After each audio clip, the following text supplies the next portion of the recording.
আসসালামু আলাইকুম, সবাই কেমন আছেন? আলহামদুলিল্লাহ, আপনাদের দোয়া আমি অনেক ভালো আছি। আয়াত মামুস ব্লগ দেখার জন্য সবাইকে স্বাগতম জানাচ্ছি। আজকে কিন্তু আবার বাসা থেকে বের হয়ে গেছি। যাও মা, আমি আসতেছি, যাও তুমি।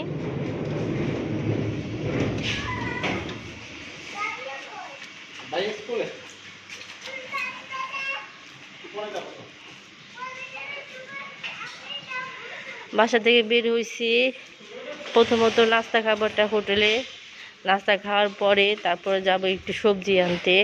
তো আয়দের বাবাকে নিয়ে গেলাম আমি সাথে, যেহেতু নাস্তা খাবো একসাথেই খাই, এই জন্যই আয়দের বাবা আর আমার বের হওয়া। নাহলে তো সবজি আমি এলাকা থেকে নিতে পারতাম, কিন্তু ভাবছি যে নাস্তা বানাবো না, একটু বাড়ি থেকে খাই নাস্তা। তো এই কথা বলাতে আয়দের বাবা বলে চলো যাই, খাওয়াই নিয়ে আসি। এখন হয়তো আয়দের বাবাটা রিক্সা নিবে, গেটের সামনে চলে আসছি। এই তো আমাদের গেট, সবাই চিনেন যারা হয়তো আমার ব্লগ দেখেন।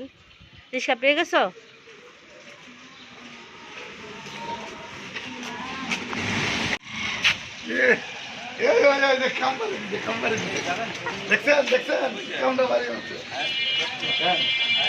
রিক্সায় বসেও গেলাম।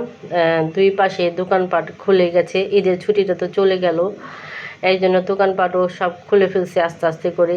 আর ঈদের ছুটি শেষ হয়ে গেছে, আমার সবজিও শেষ হয়ে গেছে, এই জন্যই আর কি সবজি নেওয়ার উদ্দেশ্যে আসলে মেন বের হওয়া। আমি তো কিন্তু চলে আসছি ইসলামবাগের দিকে, মানে ইসলামবাগ সাইডে। ওখানে একটা হোটেল আছে খুব ভালো, তো সেখান থেকে আমরা নাস্তা খেয়ে নিব। যে গরুর কলেজি নিয়ে নিলাম খাওয়ার জন্য, আর এই যে স্যুপ, মুরগির স্যুপ, গরুর কলিজি আর রান রুটি। তবে আয়তে বাবা কিন্তু খাওয়াটা শুরু করে দিয়েছে, এই জন্য আমি ভিডিওটা এই ফাঁক দিয়ে করে নিলাম। আয়তে বাবা খাচ্ছে আর আয়সোনা বসে আসে। আয়সোনা কিছুই খাবে না, কারণ আয়সোনা ঘুমে থেকে উঠাই নিয়ে আসছি। আমাদের মোটামুটি খাওয়া দাওয়া শেষ এবং আমি হোটেল থেকে বের হয়ে গেছি, রাস্তার দিকে আসছি। তো আয়তের বাবা একটু পিছিয়ে পড়ছে, যেহেতু আয়সোনা তার কুলে আছে, এই জন্য সে একটু আস্তে আস্তে হাঁটতেছে, আয়ত একটু মাঝে মাঝে হাঁটে। এই জন্য আমিও আর কি তাড়াতাড়ি করে একটু আগেই বের হয়ে গেছি, মানে আগে চলে আসছি হেঁটে। তো এই পাশে আবার একটা যে কুকুর বসে আছে, তো আয়সোনাকে বললাম মা এই দেখো ডগ ডগ। আর আমার মেয়ে তো রাস্তাঘাটে ডগ বা ক্যাট দেখলে সুন্দর মতোই বলে। আমি কিন্তু আসলে ইসলামবাগের বাজার থেকে আমি সবজি কিনে চলে আসছি, ভিডিও করতে পারি নাই, এই জন্য আর ওখানে আর দেখাতে পারি নাই বাজারটা। তবে আমি সবজি যা যা কিনেছি সেটাই আপনাদের সাথে শেয়ার করি।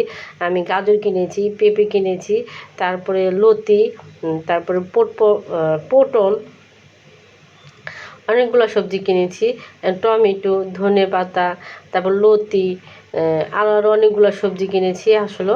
এই যে এখানে দেখেন সবজি, অনেকগুলো সবজি কিনেছি। আসলে রোজা তো গেছে, এখন আর ভালো মন্দ খেতে ইচ্ছে করে না, এই জন্য লতি, পটল, তো পালং শাক, আবিজাবি সবজি নিয়ে আসলাম অনেকগুলা। তাই ভিডিওটা কেমন হলো অবশ্যই কমেন্ট করে জানাবেন। আজকে বাজারটা শেয়ার করতে পারলাম না, দুঃখিত। সবাইকে অনেক অনেক ধন্যবাদ। আসসালামু আলাইকুম, আল্লাহ হাফেজ।